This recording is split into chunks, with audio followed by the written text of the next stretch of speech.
জ্যাসু বানানোর জন্য আমি প্রথমে একটা বাটিতে 1 টেবিল চামচ পরিমাণ চক পাউডার নিয়ে নিচ্ছি। তারপর এখানে 1 টেবিল চামচ পরিমাণ পানি অ্যাড করে দিব।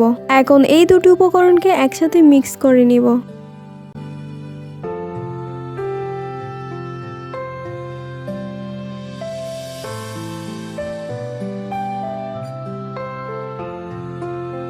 এখন এই দুইটা উপকরণ একসাথে ভালোভাবে মিক্স হয়ে গেলে এখানে আমি 1 টেবিল চামচ পরিমাণ গ্লু অ্যাড করে দিব। আমি এইখানে এই গ্লুটাই অ্যাড করতেছি।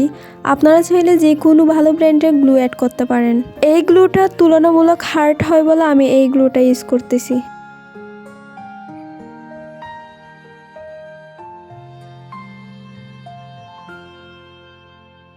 এখন এই তিনটা উপকরণকে ভালোভাবে মিক্স করে নিব।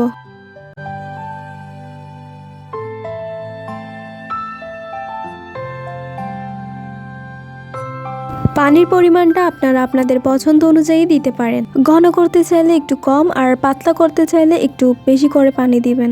আমার বানানো এই জ্যাসুয়ের ঘনত্বটা আমি আপনাদেরকে এখানে দেখিয়ে দিচ্ছি। চলেন আপনাদেরকে এবার একটা ক্যানভাসে এটা অ্যাপ্লাই করে দেখাই ভালোভাবে কাজ করে কিনা।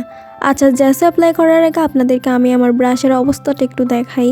দেখেন জ্যাসু লাগাতে লাগাতে এই ব্রাশের অবস্থা দেখেন, মানে কোনোভাবে বেঁচে আছে আর কি।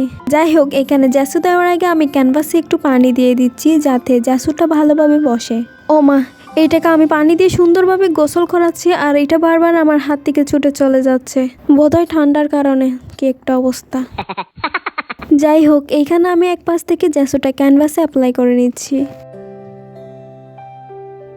দেখেন জ্যাসুটা কি সুন্দরভাবে কাজ করতেছে।